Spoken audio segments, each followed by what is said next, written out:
Hearing of the Subcommittee on Military and Foreign Affairs will come to order. Welcome, everyone. Without objection, the chair may declare a recess at any time. I recognize myself for the purpose of making an opening statement. Good afternoon. Thank you for joining us today to discuss one of the Department of Defense's most effective yet often overlooked tools of soft power, the National Guard's State Partnership Program, or SPP. Since its founding in 1993 as a post-Cold War initiative, the SPP has been instrumental in fostering close military relationships with foreign nations and allies all around the world. Currently, the program boasts over 100 participants throughout every geographic combatant command. From Eastern Europe to the islands in the South Pacific, the State Partnership Program has helped the United States deter our adversaries, enhance allied interoperability, and promote regional stability. It is my hope that this hearing will demonstrate the global impact of this essential program and to provide subcommittee members the opportunity to have any questions or concerns answered by the subject matter experts we have before us today. However, as with most defense programs, this program also brings complexity and the opportunity for waste, fraud, and abuse.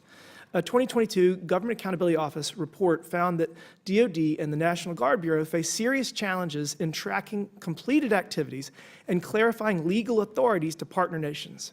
While the committee has been assured that these issues have since been resolved and that the department has satisfied all GAO's recommendations, I'm curious about ways Congress can help continue the success of this program and help prevent any future issues.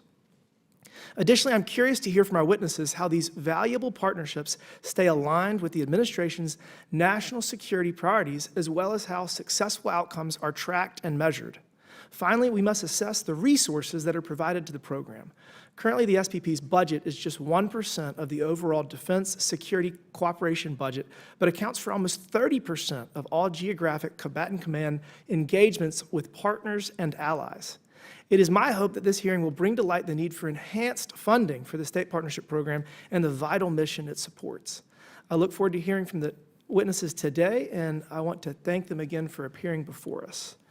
I now recognize Ranking Member Subramaniam for the purpose of making an opening statement. Thank you, Mr. Chairman, and I appreciate all the witnesses for coming today. Thank you for being here. The National Guard is a unique branch of the U.S. military with dual state and federal missions.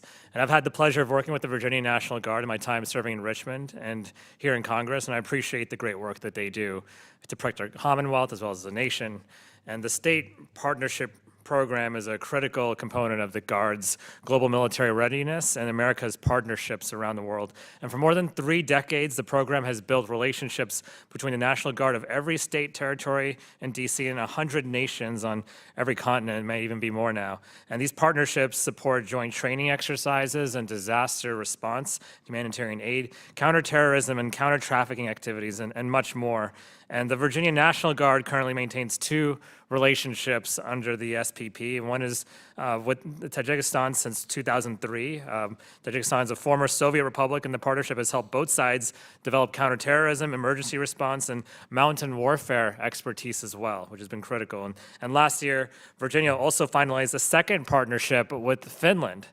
This builds upon a long-standing relationship between Finland and Virginia. Our troops served alongside each other in Bosnia in 2001 to 2002, and under this new partnership, we are focused on cyber threats, cold weather tactics, and much more, although we won't need those tactics in this weather today. But this program is an important component in America's diplomatic efforts, and these relationships have proven crucial in improving cybersecurity, disaster response, and even the war in Ukraine as well. And so I want to thank our Virginia National Guard as well as the National Guard around the country, and thank the witnesses for being here today.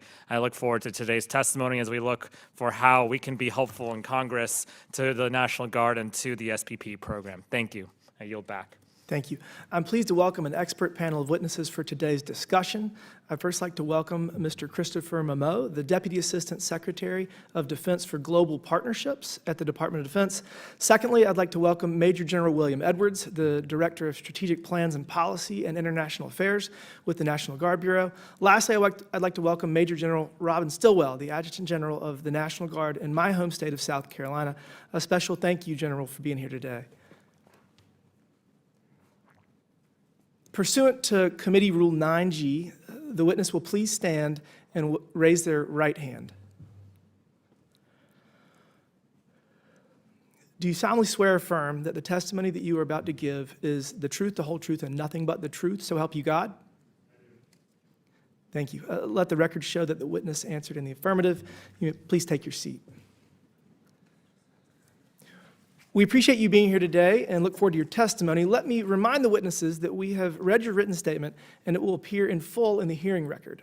Please limit your oral statement to 5 minutes. As a reminder, please press the button on the microphone in front of you so that it is on and the members can hear you. When you begin to speak, the light in front of you will turn green. After 4 minutes, the light will turn yellow. When the red light comes on, your 5 minutes have expired, and we would ask that you please wrap up. I now recognize Mr. Mamaux for his opening statement. Thank you, Chair. Good afternoon, Chairman Timmons, Ranking Member Subramanian, distinguished members of the House Committee on Oversight and Government Reform, this Subcommittee on Military and Foreign Affairs. Thank you for the opportunity to provide an overview of a vital element of United States national security and global defense cooperation, the National Guard Bureau's State Partnership Program, which we colloquially refer to as the SPP. It is my distinct honor to appear alongside Major General Bill Edwards, the Director of Strategic Plans and Policy, International Affairs at the National Guard Bureau /J5 and International Affairs, Major General Rob Stilwell, the Adjutant General of the South Carolina National Guard. For over 30 years, the SPP has been developing and enduring relationships, increasing cooperation across the globe. It is a simple and yet effective concept, pairing a state or territory's National Guard with a partner nation to foster long-term, mutually beneficial relationships while enhancing joint military capabilities and readiness in combination with other authorities. Today, the SPP boasts a network of 115 partner nations, strategically aligned with the National Guard's presence in all 54 states, territories, and the District of Columbia. Working hand in hand with the State Department and the geographic combatant commands, this extensive reach makes the SPP a critical component of the United States national security framework. SPP contributes to deterrence, increasing partner countries' burden-sharing capabilities, signaling a unified front against potential adversaries, thereby making America safer. Of critical importance is the SPP's alignment with the Defense Department's interim National Defense Strategic Guidance to achieve President Trump's mandate of achieving peace through strength. The SPP directly contributes to the objective of ensuring partners can shoulder their share of the burden in our collective defense. In a mark of its evolution since the program began, it has gone beyond what was envisioned and even resulted in numerous co-deployments hinted at earlier, with the National Guard soldiers and airmen deploying in harm's way alongside of our partners. The SPP's success lies in its multifaceted approach, fostering enduring relationships born of a shared understanding for mutual benefit. These partnerships extend beyond traditional military training, encompassing disaster response, border security, and cyber defense. A key example of the SPP's strategic impact can be seen in our relationship with Colombia, a strategic partner for the United States and South America, and instrumental in our shared efforts to counter transnational organized crime, narcotics, and illegal migration. This holistic approach allows the program to address a broader range of security challenges, build resilience in partner nations. Additionally, the SPP's brilliance in building interoperability across partners, while supporting shared responsibility across the same, is another hallmark of success in addressing global security threats. The SPP builds more capable forces, helping make America's alliances and partnerships stronger. While the success and value of the SPP is evident, it is paramount to ensure its alignment with the President's America First agenda, that every dollar we spend makes the American people safer, stronger, and more prosperous. Responsible stewardship requires us to consider an approach focused on optimizing existing partnerships and a strict prioritization of new partnerships to ensure strategic and effective use of resources. Deepening existing relationships and prioritizing partnerships aligned with key U.S. strategic objectives, particularly in the Indo-Pacific, is a crucial step to ensuring the SPP continues to deliver maximum value for the American taxpayer. A key element involves allocating resources towards developing the most beneficial partnerships and facilitating the development of lethal capabilities, when necessary, for defending the homeland and deterring China. Such actions guarantee the SPP remains a cornerstone of our national security strategy. This targeted approach allows us to capitalize on the existing network of SPP and expand in key theaters, while also freeing up resources for other critical defense priorities. To conclude, I want to acknowledge the vital role to this committee in ensuring the SPP remains responsible and effective beneficiary of taxpayer dollars. It is important to demonstrate the value and effectiveness of our activities to the American people, and we appreciate this committee's dedication to holding us to that very high standard. The SPP represents a significant return on investment, fostering stability and security around the world. Thank you for your continued support, and I look forward to your questions. Thank you for that. I now recognize General Edwards for his opening statement. Good afternoon. Chairman Timmons, Ranking Member Subramaniam, distinguished members of the House Committee on Oversight and Government Reform, Military and Foreign Affairs Subcommittee. I want to thank you for allowing me to speak on behalf of the National Guard Bureau and in support of the State Partnership Program. I'm honored to sit alongside DASD Mr. Christopher Mamaux and Major General Rob Stilwell for this hearing. The State Partnership Program embodies a cost-effective and collaborative approach to peace through strength. It improves security capabilities of our partners and the readiness of our units. Through face-to-face engagements and cooperative training, the State Partnership Program cultivates essential relationships with our partner nations. It improves interoperability and facilitates a shared responsibility to shoulder the regional security burdens of today's global environment. The State Partnership Program is an OSD program managed by the National Guard Bureau and executed by the states. It is done in support of the Regional Combatant Command's Security Cooperation Strategy and the U.S. Embassy's integrated strategy plans for the partner nations. The National Guard Bureau manages the program and resourcing, but the states lead the partnerships, and they are directly responsible for the success of those relationships. So it is fitting to have the Adjutant General of South Carolina here to showcase the relationship that his state has developed with its partner. In 2025, the total operating budget for the SPP is approximately $55 million. This allocation enables the execution of more than 1,000 engagements across all aspects of international civil-military affairs. It has also supported the addition of 8 new partner nations. The National Guard Bureau uses a structured resource allocation model to portion the funding to the states based off their partnership plans that they develop in coordination with their partners. This allocation model considers the priorities communicated in the National Defense Strategy and the Interim National Defense Strategic Guidance. An important starting point for our discussion is the program's growth. What began in 1993 and with 13 nations in Eastern Europe after the fall of the Soviet Union has grown to 115 countries across every geographic combatant command. And there is appetite for more continued growth. We see interest from potential partner nations to join the program, from National Guard states, from OSD, and from the geographic combatant commands. In fact, we are in the midst of pairing 8 new partner nations. This year, multiple states have submitted applications for the opportunity to be paired with these nations in a competitive process.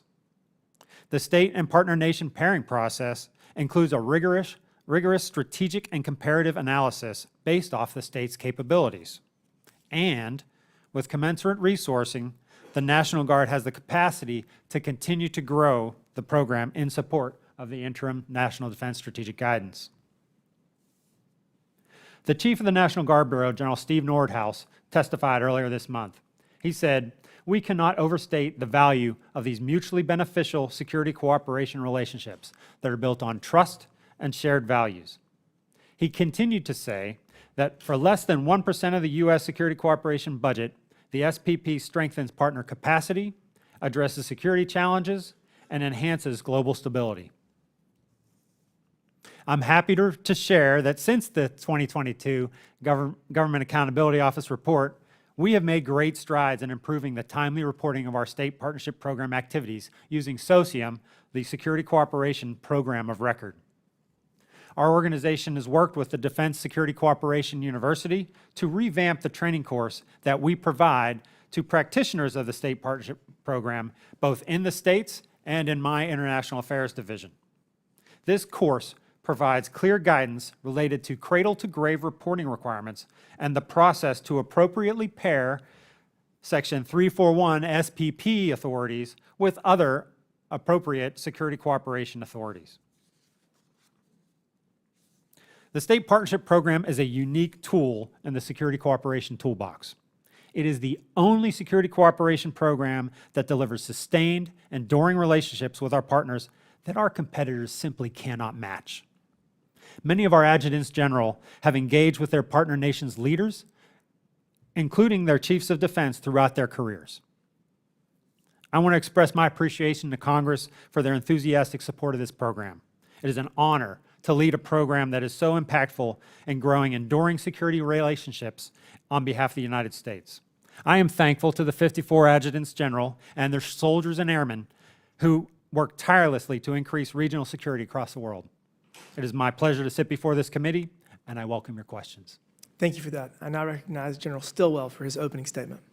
Chairman Timmons, Ranking Member Subramanian, and distinguished members of the committee. General, can you pull the mic over? Perfect. Yes, sir. Yes, sir. I apologize for that. Distinguished members of the committee, Chairman Timmons, Ranking Member Subramanian, thank you for having us here today. I echo the sentiments of my colleagues when I say it is a distinct privilege and honor to receive your invitation to testify before you today. I sit before you today as the Adjutant General of the state of South Carolina, and hopefully I can lend a state's perspective to this discussion and discuss the execution at the ground level of the SPP program. In South Carolina, we are privileged and honored to be partnered with the Republic of Colombia. Our partnership with Colombia began in 2012. It's an active and mutually beneficial relationship built on shared commitment to military readiness, regional security, and disaster preparedness. Our security cooperation agreements are executed in accordance with the Department of State and the Department of Defense directives, U.S. Southern Command, Theater Campaign Plan for U.S. Southcom, our partners' intermediate military objectives, and the U.S. Embassy's integrated country strategy. Our efforts align with the President's priority of achieving peace through strength and the Department's interim national defense strategic guidance. Areas of emphasis and concern include, first of all, regional stability. A stable and secure Colombia is vital to the security of the entire region. By integrating with and strengthening Colombia's military forces, the SPP contributes to regional stability and protects our national interests. Second, countering transnational criminal organizations. Recognizing Colombia's role as a transit point for illicit activities and the presence of transnational criminal organizations, we actively collaborate with the Colombian military to enhance their capabilities in combating these threats. Next, strategic access. Colombia is a geographically significant location, bordering the Pacific Ocean to the west and Panama to the north. As China persists in gaining a foothold in commercial enterprise, as well as trade and port management across the region, our strong relationship ensures continued access to and integration with Colombian military facilities and other strategic access. Next, engagements. On average, the state of South Carolina and the National Guard participates in 40 SPP events annually. These events will take place both in the United States, in Colombia, and in other regions of the world, and involve multiple military organizations. By the end of fiscal year 2025, we will have completed 52 engagements, 29 of those in the country of Colombia.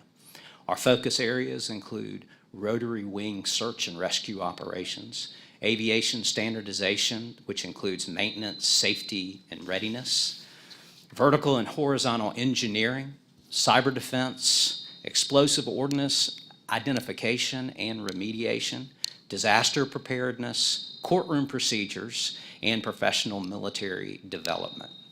Notably, ladies and gentlemen, our Rotary Wing Maintenance and Readiness Initiative just recently paired with the Colombian Army and has helped to surge their helicopter rotary wing aviation readiness from 20% to 60%. A dramatic 40% increase since December of 2024. This success is a direct result of targeted engagements led by the U.S. Army South and the South Carolina National Guard, who assisted the Colombian Army to develop effective maintenance schedules, streamline parts ordering, and standardize operating procedures. Our planning for all of these events begins 2 years in advance with a series of conferences and bilateral staff talks attended by senior leaders of the combatant command, the embassy, South Carolina, and our Colombian partners. These recurrent events fuel an evolving 5-year plan to identify, improve, and achieve U.S.-Colombian security cooperation objectives.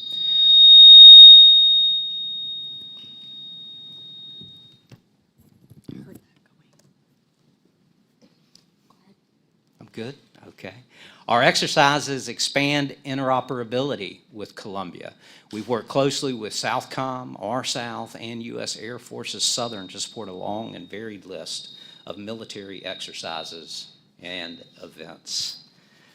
For 5 years straight, we've supported Exercise Continuing Promise, a U.S. Naval Forces Southern Command hosted medical outreach exercise. Teams of 10 to 15 South Carolina Guardsmen, medics, and support staff serve remote communities across Colombia, evaluating and treating more than 200 indigenous people over a 3-day period.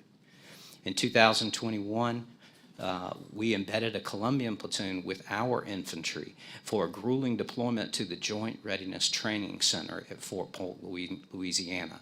The year preceding that, we sent those same infantrymen to Colombia to conduct exercises at their chief training center at Talameda. Also, we are in the planning processes to send Colombian engineer units with our engineering brigade for a deployment at Operation Spartan Shield in Kuwait, and we hope that we can achieve that. As we meet here today, our 169th Fighter Wing is making final preparations to participate in next month's Relámpago de los Andes. 4 of our fighter jets and about 150 Swamp Fox airmen will participate in the Colombian Air Force's largest air and medical outreach exercise. Ladies and gentlemen, in conclusion, I want to emphasize the dual importance of this partnership, maintaining stability with the region and maintaining readiness, recruiting, retention, and relevance of the South Carolina National Guard. Our mutually beneficial relationship with Colombia allows soldiers and airmen invaluable career-enhancing opportunities to share experiences and participating in meaningful exercises in unique environments while building lasting relationships with our peers in the Colombian military. Ladies and gentlemen, as the Adjutant General of the state of South Carolina, my priority is to prepare combat soldiers to meet their federal mission set, and that is to deploy abroad and engage the enemies of the United States in combat and win. Anything else that I do as the Adjutant General of the state of South Carolina is a distraction. And I can tell you that if this program were not value added and did not enhance the readiness of my combat soldiers and airmen in the state of South Carolina, I would not be here advocating for it. So I can tell you right now, it enhances our readiness. It is value added to the readiness of the United States Armed Forces and the National Guard writ large. Ladies and gentlemen, thank you for allowing me to be here today, and I look forward to answering any questions that you may have. Thank you, General. I now recognize myself for 5 minutes of questions. Mr. Mamaux, security cooperation, like the State Partnership Program, contributes to regional stability and long-term prosperity, both in the U.S. and in partner nations. In a broader strategic context, how does sustained military-to-military cooperation through the SPP help the U.S. compete with adversaries like China and Russia? Thank you, Chair. As you rightfully pointed out, the strategic importance of the SPP is bar none. It is a peerless program that is a strategic advantage, a competitive advantage, if we use a little more business term nomenclature here, that benefits the United States of America with enduring relationship building around the globe. Neither China nor Russia have a program that's even remotely similar, and they certainly don't have the relationships to call on when that time arises. This is something that we see value in. This is something that I think makes a lot of common sense to the American people, as President Trump always underlines, and we have in the department as well. How does this translate to success in a common sense way for the average American citizen out there and the walls that depend on us to make sure that we're making the right choices and the right calls? And again, the relationships that we have around the globe through the SPP process for over 30 years of enduring relationships is just one highlight of that example. I think we all see how China's using the Belt and Road Initiative to try to create a stranglehold on developing economies and developed economies alike. Would you say that SPP, in addition to the IMF and World Bank, are kind of our counterbalance to that effort? I would presume that the SPP partnership predates the actual implementation of the Belt and Road Initiative that we've seen over the past couple decades, not nearly the 30-year process that SPP has been around the globe. So I would say there's a primacy there in terms of an equal footing of a partnership, shared responsibility, shouldering the burden together with our partner nations, and making sure that there's a value add for both us and our partner nations across the globe. I think that it wouldn't be too far to speak out that the BRI initiative that China has been developing over decades now is something that becomes a little more predatory in process, so that once a critical mass point has been reached, the tipping point is crossed, and then we'll call it the affected targeted nation at that point, no longer has the ability to have any sort of equal footing. That is never the case with the SPP. This is an enduring partnership that the United States takes pride in, and we continue to develop it. Thank you for that. General Edwards, how do you envision the SPP evolving over the next 5 to 10 years to meet emerging security challenges? Thank you for the question, Chair. I think we're going to take the lead from the National Defense Strategy. That we have the interim National Defense Strategic Guidance now. I know the administration is working on the National Defense Strategy as we speak, expected to be published end of the summer. What I expect to do in collaboration with the geographic combatant commanders and their security cooperation offices is to adapt the individual partnerships to ensure that we're meeting those goals as directed from the higher guidance, and also support the readiness requirements of the units that are involved in the partnership events. And adjutants general have a key role there. The department has a key role there, and my office, my team gets to help coordinate all that with our partners in the Geographic Combatant Command. So we'll take all of our guidance from the department. It is an OSD program, as I like to remind everybody, and we do it to support the Geographic Combatant Command's goals. Thank you for that. General Stilwell, you spoke about this in your opening statement. Could you elaborate on how the partnership with Columbia has enhanced the South Carolina Guard's ability to operate in joint or multinational environments? Of course. So we have the opportunity, we have the privilege of going to Columbia, of course, and training in very real settings with foreign militaries. They come to South Carolina and they do the same. So in any mission set that we have to prosecute in the United States military, it's just a series of standard steps, and that is mobilize, deploy, conduct sophisticated, complex mission sets, redeploy, reorganize. And each and every time we have the opportunity to do that, each and every time we have the opportunity to take some swings in the batting cage, as it were, we get better. It increases our readiness. Having the ability to do that in a peacetime setting, in a controlled setting with a foreign military, not only Army and Air, but Navy and also security forces, it gives us the benefit of being able to work in that joint environment. Thank you, gentlemen. With that, I now recognize Mr. Subramaniam for 5 minutes of questions. Thank you.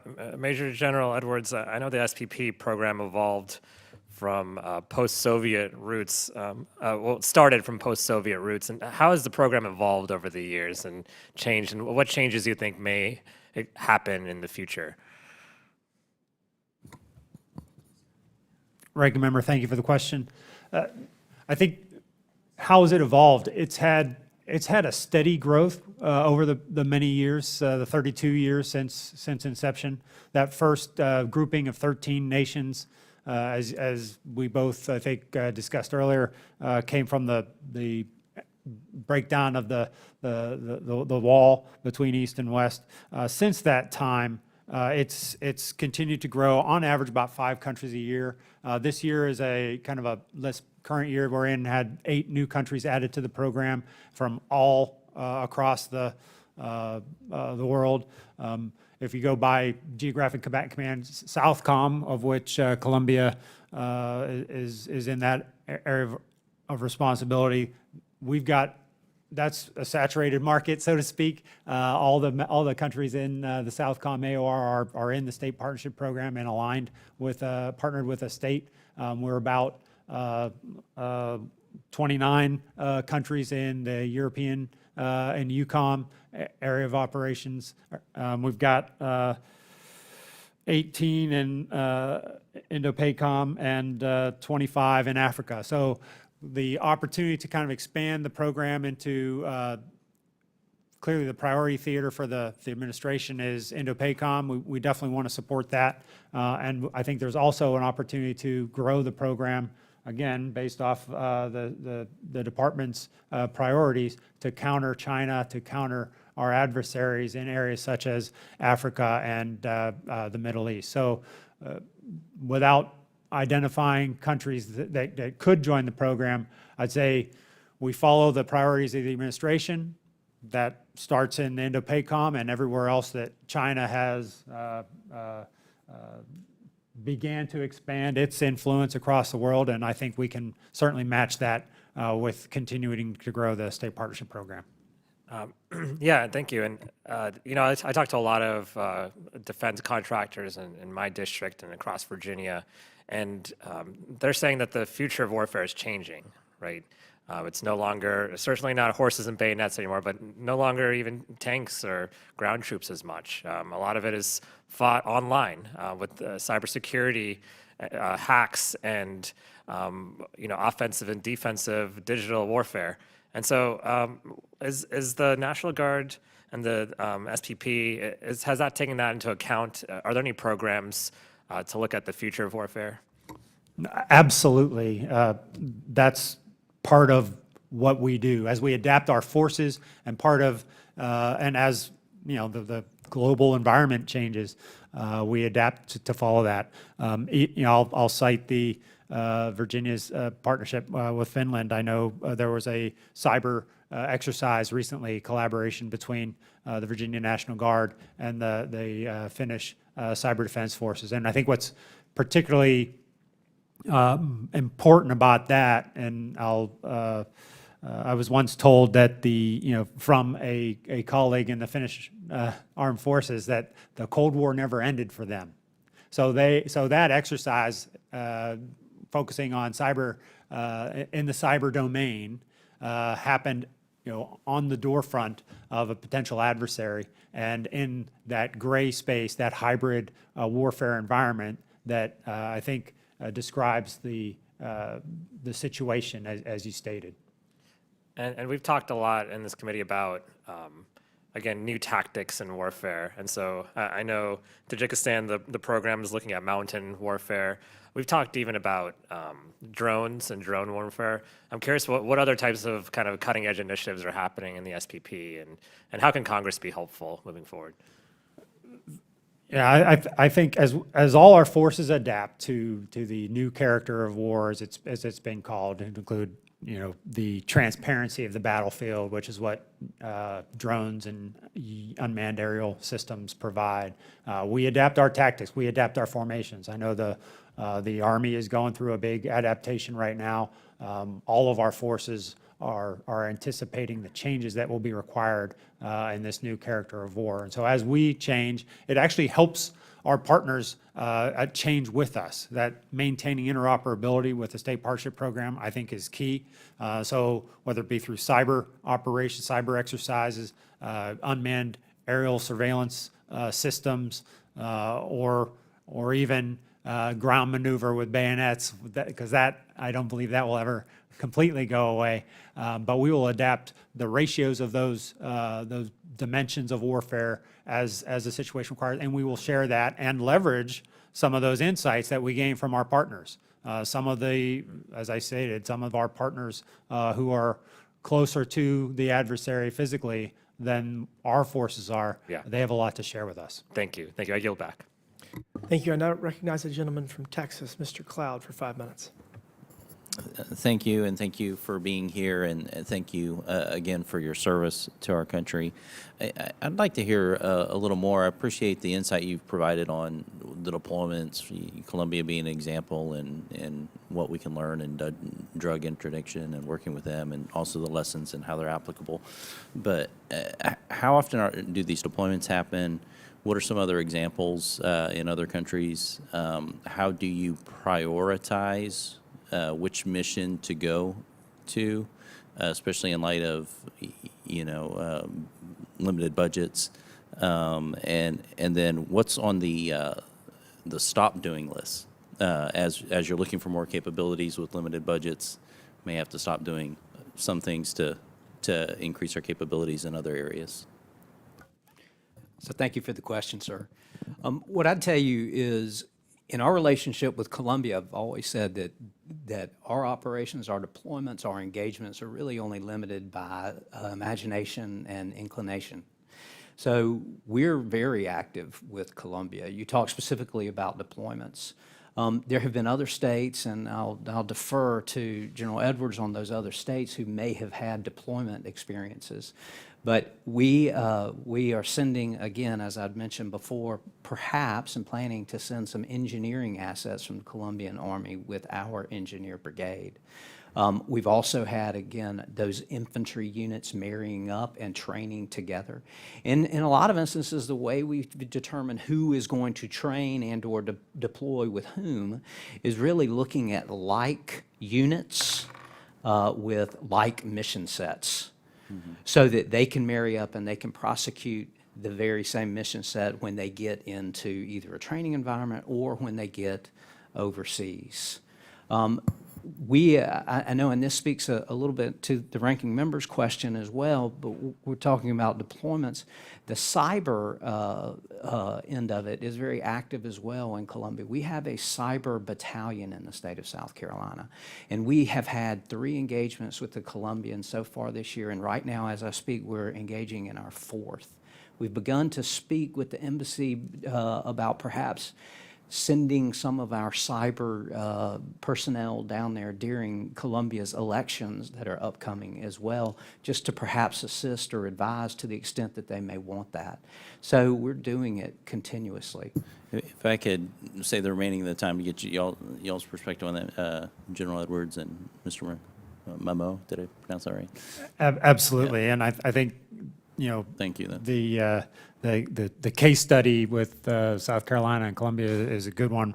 I get to read about the different programs from him and his 53 colleagues from the other states, and one of the things that I would I guess offer from a comprehensive point of view is one of the great things about the state partnership program is its flexibility and adaptability. And what I mean by that is both the size of any given exchange or engagement to from 1 or 2 people conducting a shared subject matter exchange to entire units conducting a combined exercise together. That varies, and we've got 54 states, territories in the District of Columbia. We've got 115 partnerships, so you can imagine the number of combinations that would ensue.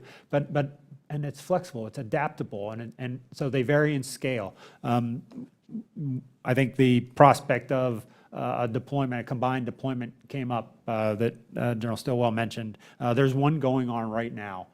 The Iowa National Guard just completed a rotation from the Joint Readiness Training Center, and one of its state partners, the Kosovo, had a platoon not only go through that exercise, through that training event, but they are going to co-deploy with the brigade from the Iowa National Guard to the Central Command AOR in coming weeks. So that's kind of on the high end or the large scale of the potential combinations that could ensue, and varies all the way down to subject matter exchanges, 1, 2, 3, 4 people for 3-4 days to a week to 2 weeks. So it varies incredibly, and depends on, again, what the Geographic Combatant Command is trying to achieve with its security cooperation goals, and what the readiness goals are for the units conducting the exercise or exchange.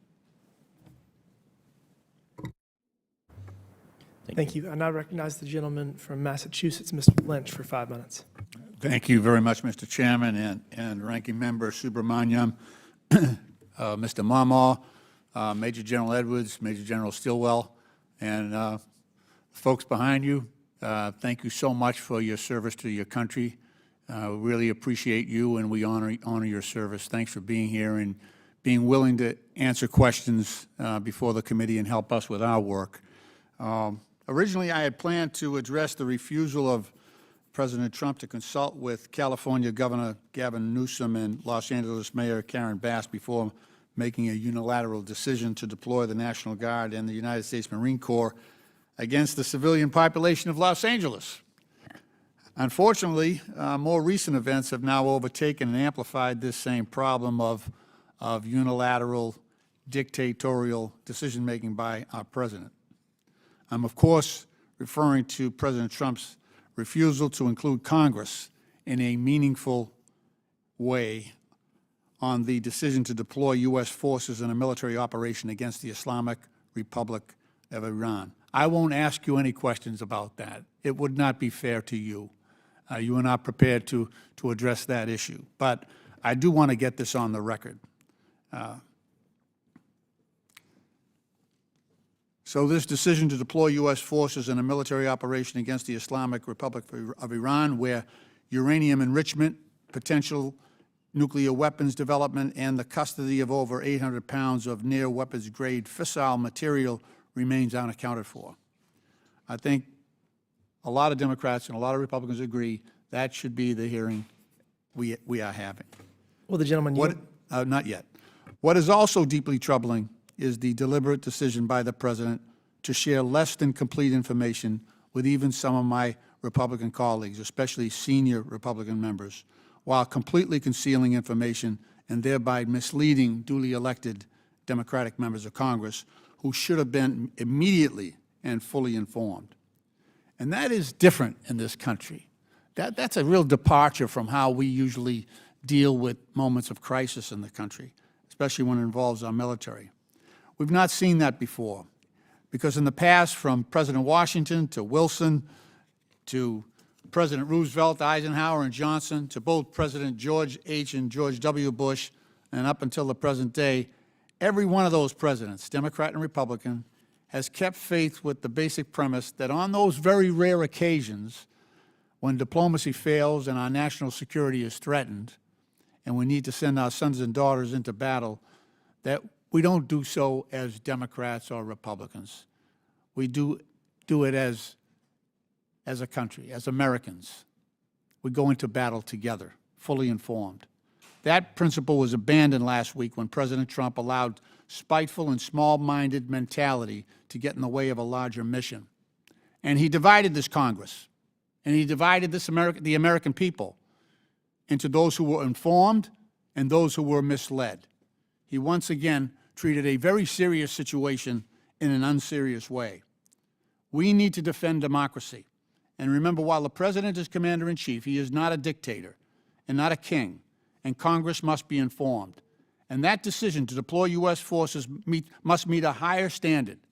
We owe that to our sons and daughters in uniform, and we owe it to their families. We don't want the U.S. military acting on the basis of some alternate reality that has no basis in fact, or on cooked-up intelligence, and that has happened before. There has to be someone in that circle, in the Gang of Eight, who is not afraid to point out to the President that he might be mistaken. And to be completely honest, there is very little risk today that anything Trump says would be challenged by a Republican member because they seem to be unwilling to do so. In a press conference yesterday, Senate Majority Leader Thune could not even answer basic questions about the attacks because he had not been fully informed. In fact, it became apparent that there was more communication between Trump and the officials in Iran than there was between U.S. elected officials in this government. At present, members of Congress only have access to Defense Intelligence Agency after-action battle damage assessment. And there seems to be, having read that battle damage assessment, there seems to be great difference, huge difference, between what the President has told us and what the Defense Intelligence Agency says about those same attacks. Again, I don't want this to reflect on the current chairman of the subcommittee or the current ranking member. They do serious work, bipartisan work, and I greatly appreciate that because it is rare. But those were facts that I just wanted to get on the record. Mr. Chairman, I yield back. Thank you for that. I now recognize the gentleman from Arizona, Mr. Crane, for 5 minutes. Thank you, Mr. Chairman, for holding this hearing today. Thank you to our panelists for coming. It's interesting when I looked up to find out whether Representative Lynch, who just went off on the president for not notifying Congress, I couldn't find any public comments of him condemning the Obama administration for bombing Iraq, Syria, or Yemen without notifying Congress. So I would just say, if you're going to be critical, at least be consistent. I also wanted to say thank you to you gentlemen for coming. Thank you for your service. My staff and I recently toured Camp Navajo in Arizona. We had a great experience out there and really appreciate everybody who represents and serves out there. Mr. Mamaux, is that how you say it? Mamaux, Mr. Congressman. Mr. Mamaux, based on the information I could find, it looks like the National Guard State Partnership Program supports roughly 25 African nations. Does that sound about right?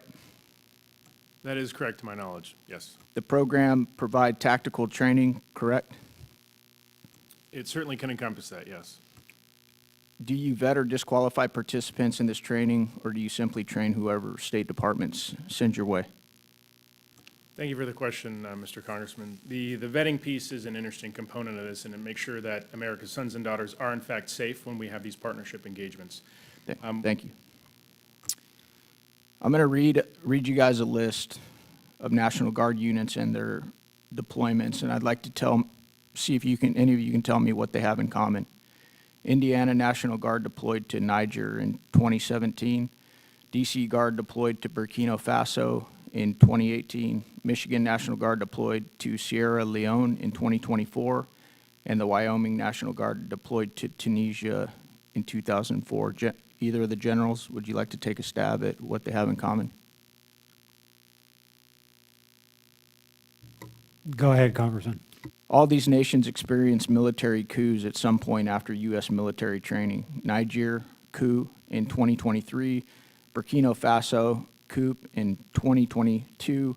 Sierra Leone, attempted coup in 2023. And Tunisia, coup in 2021. Can we put up the image, please? That's U.S. Army Captain Michael II on the left, Commander 86th Infantry Brigade Combat Team in support of State Partnership Program with Niger Special Forces Commander Brigadier General Musa Barmou Wright, who conducted a coup in 2023. Obviously, you guys, I'm sure you're aware that the American people are getting pretty tired of some of our efforts overseas, leading to increased volatility in regions like this. And I know that you guys are just trying to do your jobs. And when I talked to some of you guys in my office just yesterday, I realized that you're good men. You're trying to serve your country. And like when I served in the military, you guys follow orders like I did. Can you tell me, what, if anything, are you guys doing to make sure that when you go in and train some of these partner states or countries, it doesn't lead to whoever you're training going ahead and launching a coup? I'll start with you, Major General Edwards. Thank you for the question, Congressman. I guess what I'd start with is all our activities are in line with the Geographic Combatant Commanders' cooperation strategy. So we take a lead from them. All our events are coordinated with their international affairs folks, their security cooperation goals. So, and they are the experts on the region. While our soldiers and airmen do have some historical experience, all our activities and events are harmonized with the GCC. So in the case of... I understand that, sir, but does it feel to you as if, looking at the record that I just presented to you, can you poke holes in any of what I just read you? With respect, Congressman, the only thing I would offer is the State Partnership Program is one tool available to I understand. I understand there are several other tools, but does it bother you that often when we send our units in to train some of these countries and partner forces, these partner forces often take the training that we're giving them and launch coups against their elected governments. I yield back. Thank you. I now recognize. Second, can you answer the question? Oh, I'm sorry.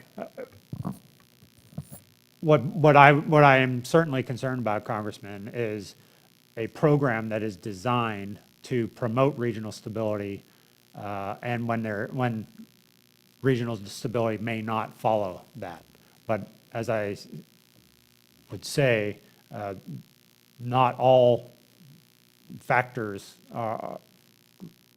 SPP isn't the sole factor that may contribute to that. That's all I'd say in response, sir. Thank you. I now recognize the gentleman for Virginia, Mr. McGuire, for 5 minutes. Thank you, Mr. Chairman, and thank you to our witnesses for being here today. You know, we wouldn't have a country without our men and women who protect our freedom at home and abroad. So to all of you, thank you for your service. As a veteran myself, I see this as a way to continue service to our country.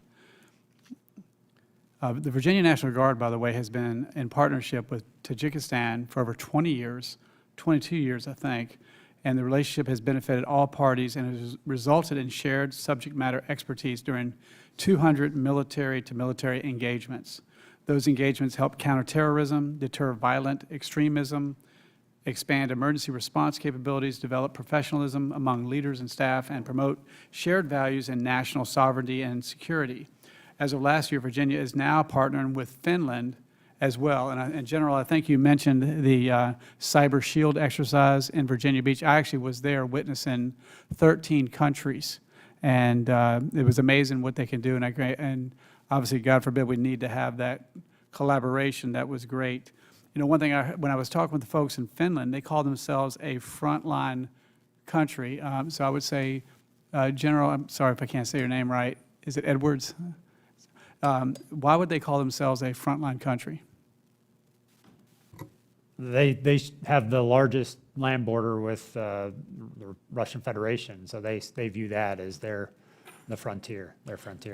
Yes, and Finland has closed their border ever since they joined NATO because Russia has weaponized immigration, and I believe that's what's happening in our southern border.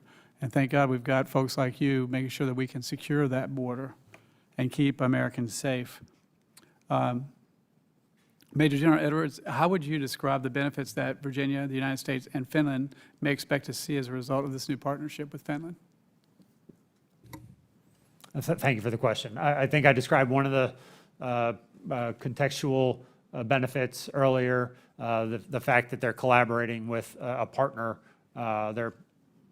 that has that front line, as you described, that living in that hybrid gray zone space. I think that provides a useful context and an environment to help provide the realism needed for Virginia National Guard units. The other thing I would say is that I've heard General Ring talk about, Adjutant General for Virginia, is the opportunity to employ portions of the 29th Infantry Division, which is between Virginia and Maryland, to conduct Arctic operations and you know, even at whether it be at the command post or on the ground level, in partnership with the Finnish military. So so those are two vignettes I guess I would offer that help provide readiness improvements for the Virginia National Guard. I just spent a day at Fort Pickett with General Ring. I think he's doing an excellent job. And he probably should write a book about the 29th ID. I think they have a very storied, a very patriotic history. Major General Stilwell, the U.S. and Colombia have recently had some disagreements over deportation flights. Has this impacted your operations with them? No, sir. It has not altered or amended any of our plans, any of our engagements. Many of our engagements are at the company grades, senior field grade, or excuse me, middle field grade levels. So those engagements have continued to go on just as normal. We have not seen any appreciable change in the relationship between the state of South Carolina, Southcom, or the Republic of Colombia. All right, I've got a question for anyone up here. If one of these partnership nations begins to work against American interest, is there a plan to sever that partnership? Thank you for the question, Congressman. Severance is not something that the SPP has a mechanism for now because we've never had to use it. I can give you some examples of Venezuela, which obviously is no longer a favorable nation and hasn't been for some time. What happens in those country partnerships, Mr. Representative, is they become dormant. So there's no more funds, there's no more training, there's no more allocation of American talent, treasure, or material that flows to those partner nations, and they become dormant, for lack of a That makes, last question is, for the partners that we do have and we have a good relationship, how is the funding? Do we have enough funding to do those, for those relationships? Thank you for the question. The funding, I think, is an issue where we have a true partnership, specifically with the various components that we've already listed here before. But the funding is a both sides of the coin type deal, right? We have some funding that we put towards capabilities. The partner countries have funding that puts towards capabilities. A highlight, I think, would be the state of Vermont and the country of Austria, where they both open separate but sort of similar centers. Sort of you come to visit me, I come to visit you. And that's just a great highlight of what this looks like for actual burden sharing with true partnerships across the SPP. Thank you. I yield back. Thank you. In closing, I want to thank our witnesses once again for their testimony today. I now yield to Ranking Member Subramaniam for his closing remarks. Thank you. Thank you so much to our witnesses for coming today and for all your work and all you're doing for our country.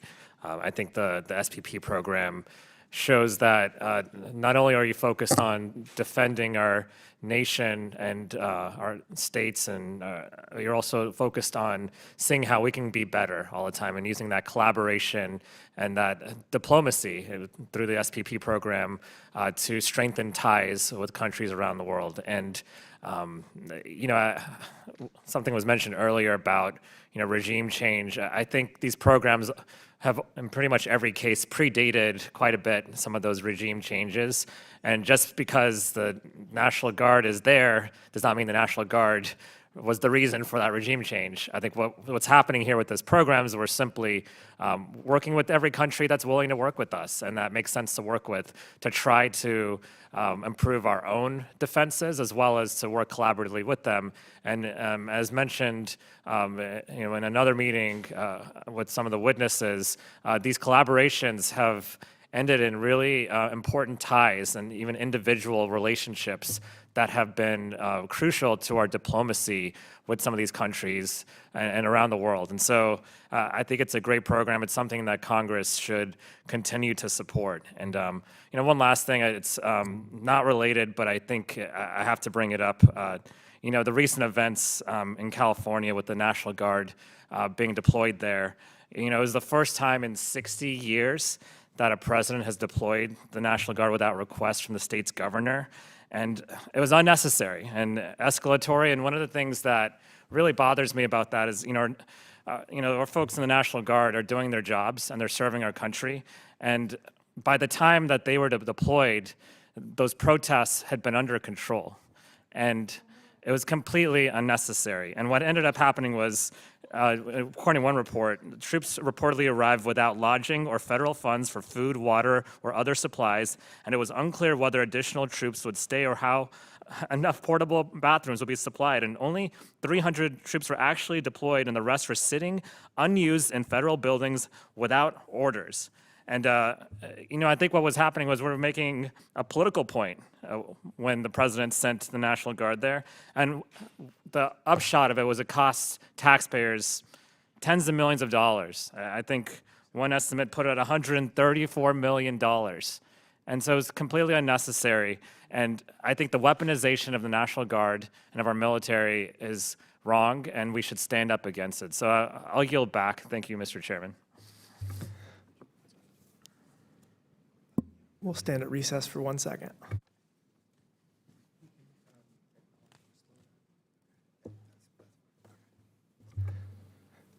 Thank you. I now recognize the gentleman from Florida, Ms. Luna, for 5 minutes. Hey, generals, how you doing? Major, nice to see you guys. First and foremost, thank you so much for coming in today. I love it when we get lectured on the Guard from people that have never served in the Guard and or provide context. I'm just saying that not to ask you to respond to that. Anyways, I wanted to give you time though today to explain to me exactly the purpose of the National Guard and your mission, because I think a lot of people overlook how effective the Guard has been, especially in mission readiness, specifically in regards to, there's been a lot of talk with DOJ, but from what I gather, the Guard's been doing great, specifically with limited resources. We'd like to get you more, but being able to accomplish the mission at hand. So I'm actually going to just give this to you, Major General. I have about 4 minutes and 21 seconds. Respond, Major General Stilwell, if you want to jump in, but this floor is yours.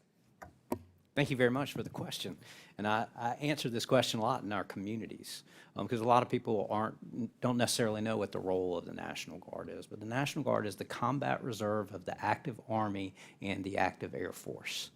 We have a federal mission set, which is to deploy abroad and in the homeland and to engage with the enemies of the United States in combat and win. We are man-trained and equipped by the federal government for that mission set. We also have a second state mission set, a corresponding mission set, which is to respond to emergencies, crises, or other catastrophes at the direction of the governor of the several states. And in that capacity, we are the only military organization that has that dual state role and operates under state active duty for and on behalf of the governor and the citizens of the several states. So we are more or less the Swiss Army knife of the Department of Defense. We do a lot of things that other parts of the military simply can't do because of legal restraints and because of proximity. One of the great strengths of the National Guard is that our soldiers are in the communities, and because they're in the communities, they have great support from the population. But they're also there and ready to respond in their communities when there is a crisis.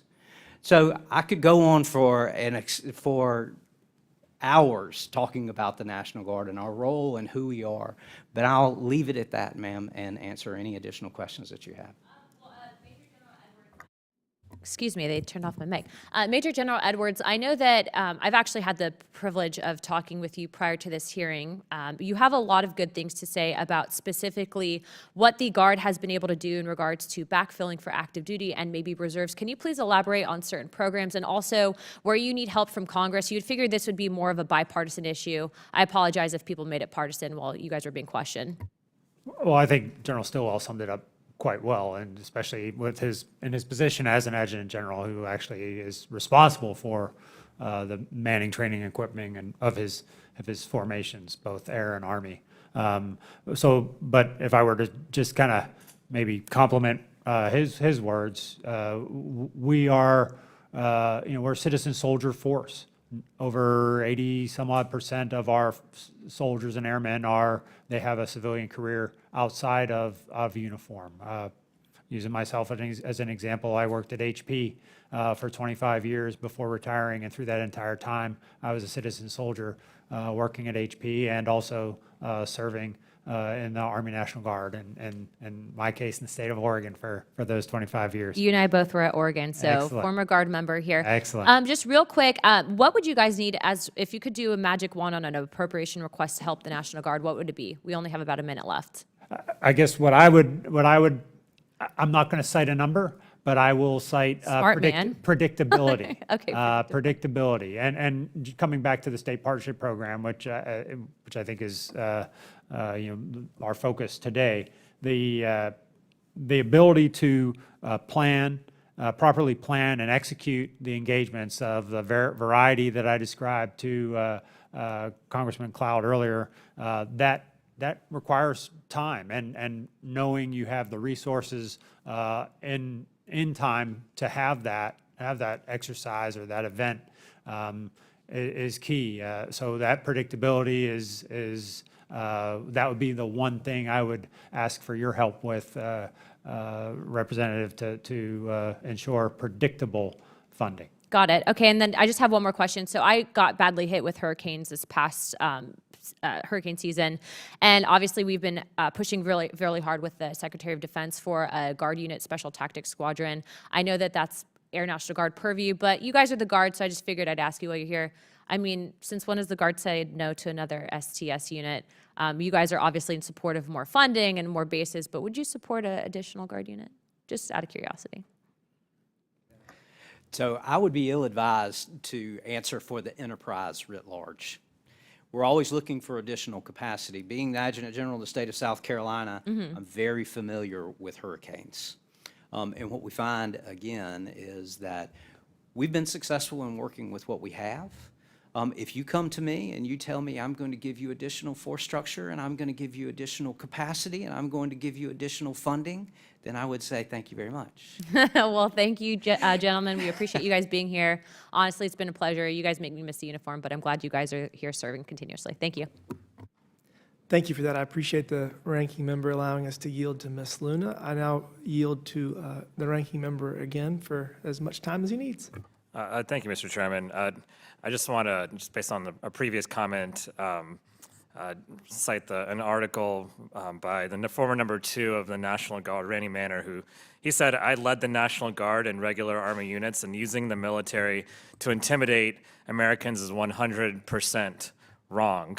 And I'll enter to the record with unanimous consent a Fox News article entitled by Randy Manor, "I led the National Guard and regular Army units, and using the military to intimidate Americans is 100% wrong." And in it, he says a lot of important things, which is that by setting this precedent, we're taking away our military readiness, and we're instead using our own military against our own civilians and our own people. And so I think this is a dangerous precedent, and I agree with Mr. Randy Manor that it is wrong. So I yield back. Without objection, so ordered. I now recognize myself for closing remarks. I guess first, law and order is important. Keeping property safe, keeping people safe is important. And when elected heads of our individual states are unwilling to protect life and property, if the president wants to step in, it is his authority. He has the authority, and I would argue the obligation to do so. Second note, as far as I'm aware, 2 Republicans disapprove of the president's decision to strategically bomb Iran's nuclear capacity, and has, according to the Iranian intelligence unit, set them back years, if not decades. 99% of the House and Senate Republicans fully approved it and embraced it.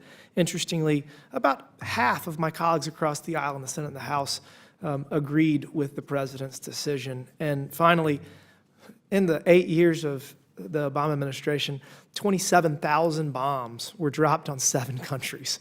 I could make arguments that the 2001 AUMF applied to some of those, but I cannot make that argument for all. So again, I think my colleague from Arizona said it best. We got to be consistent with our critique of different administrations. All right, back to the subject at hand. We talked about it a little bit, but I want to expand on it. The National Guard is very unique in that people can serve for decades in a single Guard unit. My friend and mentor, General Butch Bowers, I think he's at 45 years. And, you know, he's been to Colombia dozens and dozens of times. He's built bonds with his fellow officers in the Colombian military. And if you think about it, all the State Department officials, they come, they go. They're there for a year or two. Elected officials come and go. But the military leadership of different countries and of different Guard units lasts, and those relationships last. And I think that's something that is extremely valuable that we can't get anywhere else. I mean, you know, even tours of duty for the military, you're there for a year, 2, 3 years at most. So the National Guard and the State Partnership Program is really one of the only areas that we build lasting relationships. We build the trust and the respect of our counterparts, and I think that that has immense value, and that we need to appreciate that and to continue to invest in it. I've seen firsthand the value of the State Partnership Program in South Carolina. I'm one of 4 members of Congress still serving in the Guard. I'm a captain, most are very senior. But, you know, it is really just incredible. As General Stilwell said, there are not many opportunities to have real-world training exercises where you're going to be forced to go hours and hours away and engage in real-world training. And I mean, we just don't get this kind of opportunities in many other capacities, and the bang for the buck is enormous. So I think that we need to make sure that everyone in Congress appreciates the importance of the investment we're making.